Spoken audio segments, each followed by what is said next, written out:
Bismillahirrahmanirrahim. Kita review secara umum terkait tentang bagaimana trikotomi dari Geertz ya. Dia sebagai seorang antropolog ya. Clifford Geertz seperti yang dijelaskan oleh rekan Anda tadi, seorang Amerika ya, yang lahir 23 Agustus 1926 dan wafat pada 30 Oktober 2006. Tentunya cukup berjasa ya dalam mengkaji tentang Indonesia, tidak hanya dari aspek antropologi ya, tapi juga berkembang berikutnya pada keilmuan yang lainnya, terutama misalnya kalau kita angkat dari konteks kekinian, yaitu dari sisi ilmu politik.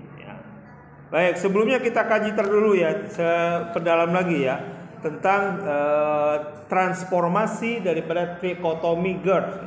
Seperti disampaikan, Geertz ketika meneliti tentang Indonesia, khususnya tentang di Jawa, di Mojokerto, dia membagi masyarakat menjadi tiga varian ya.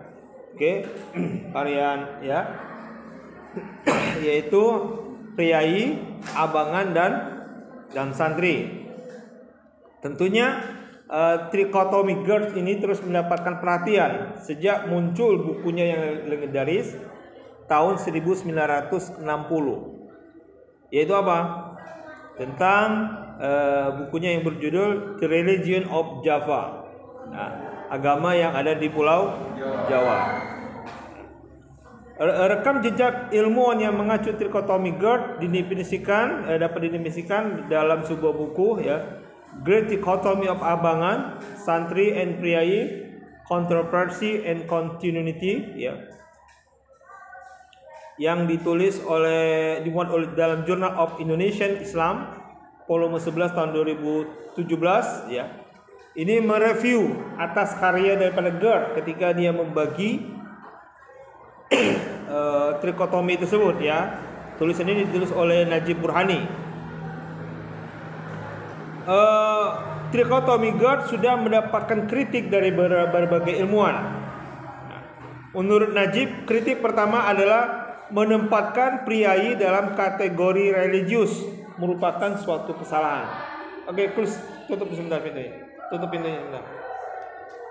Ini sambil rekaman untuk mata kuliah antropologi di studi agama-agama nanti.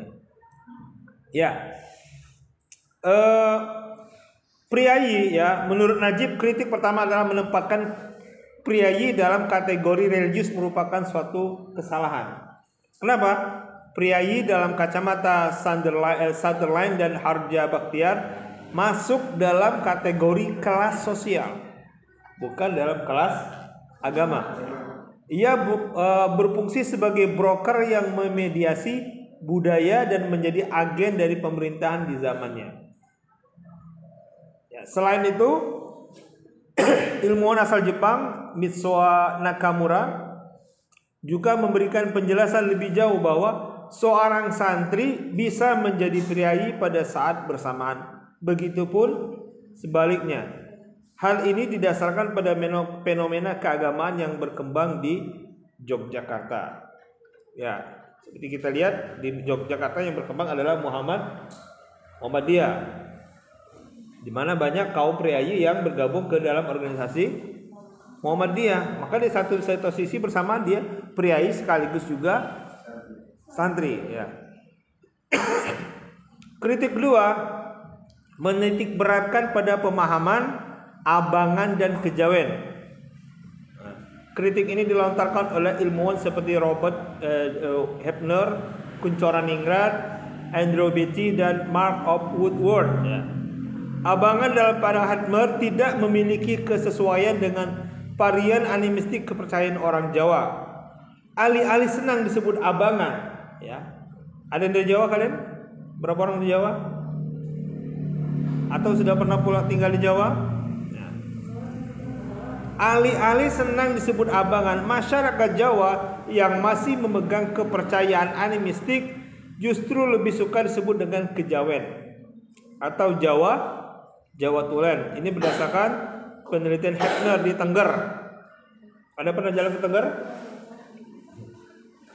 Ya, inilah titik berangkat Hepner dalam mengkritik istilah abangan yang dideskripsikan oleh Gerd. Sementara itu Kuncharaningrat menitik beratkan pada perbedaan antara agama Jawa, agama Jawi, ya, dan agama Islam santri. Perbedaan tersebut merupakan penjelasan bahwa terdapat varian Islam sinkretis dan Islam ortodok atau Islam Puritan. Kuncharaningrat mengasumsikan bahwa masyarakat Jawa secara keseluruhan beragama Islam, meski dengan varian yang berbeda-beda.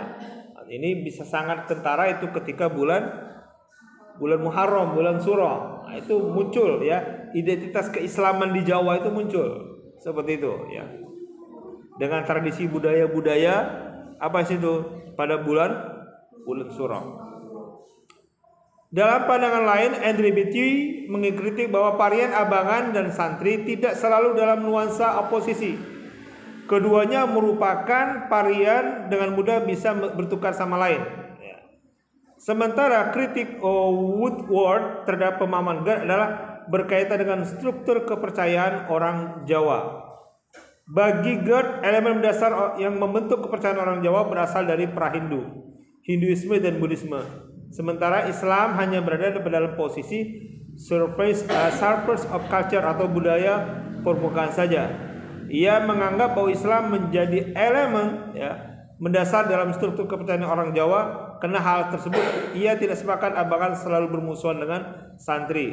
Bagi Woodward, abangan merupakan bagian dari Islam Jawa dan juga mistik kejawen. Dalam kritik ketiga, Najib melihat bahwa trikotomi Gerd tidak memiliki batasan yang rigid. Pada bagian ini Najib Burhani memaparkan uraian Andrew Beatty yang meneliti masyarakat Belambangan.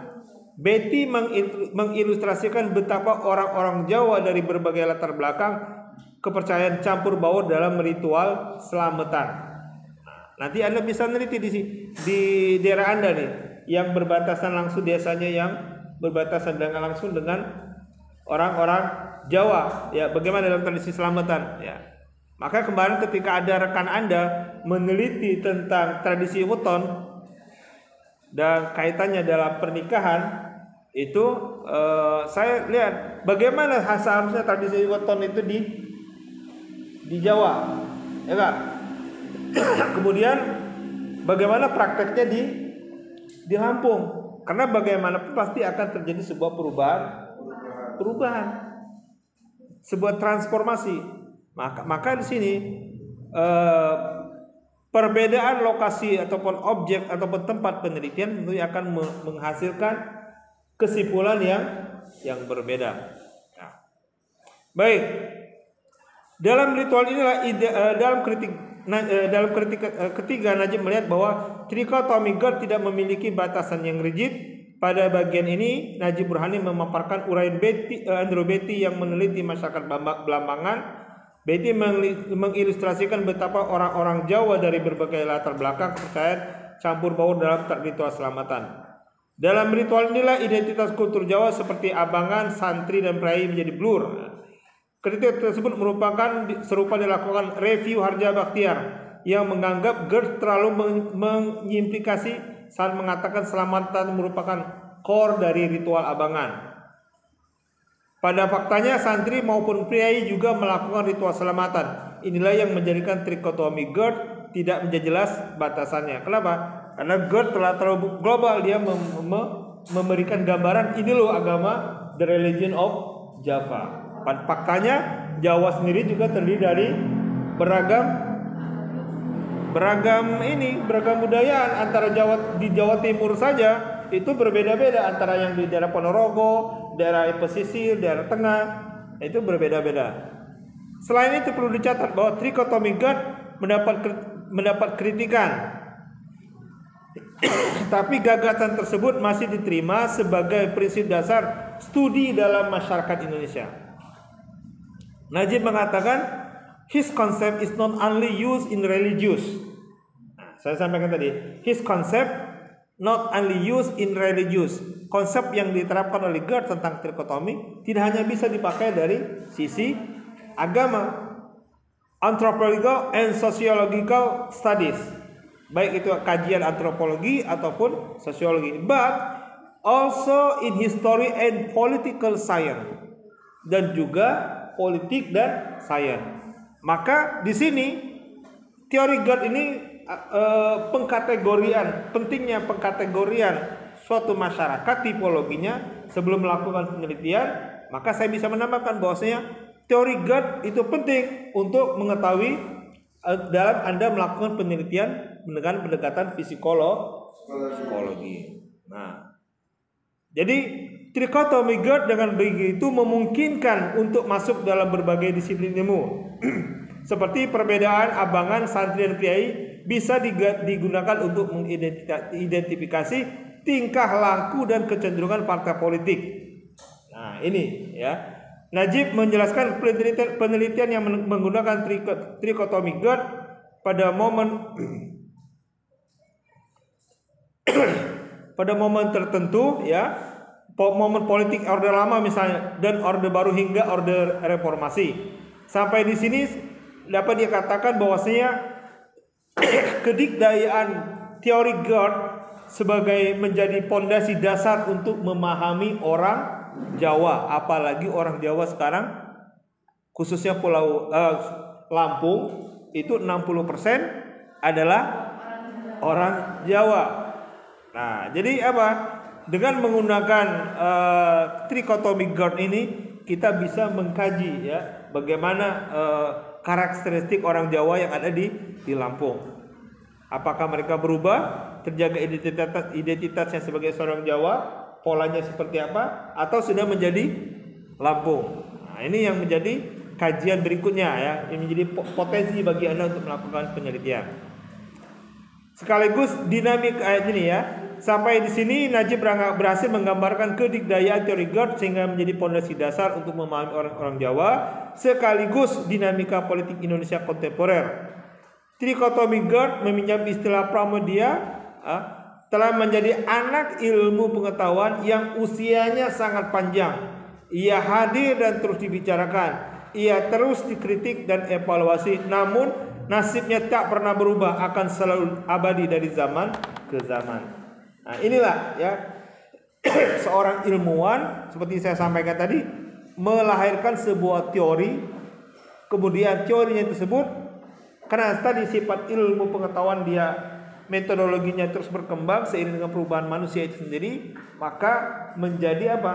Kalau kita tarik dari aspek agama menjadi amal jari, ilmun yuntafa'u bi, ilmu yang bermanfaat meskipun dia bukan seorang muslim. Nah, tapi tadi ada tentunya dari sisi aspek keilmuan kita bisa merujuk ataupun menjadikan pola yang dikerjakan oleh Gerd dalam meneliti manusia, khususnya manusia Jawa, bisa dilakukan. Oke, saya kira itu kajian kita tentang Gerd dari tema kita ya.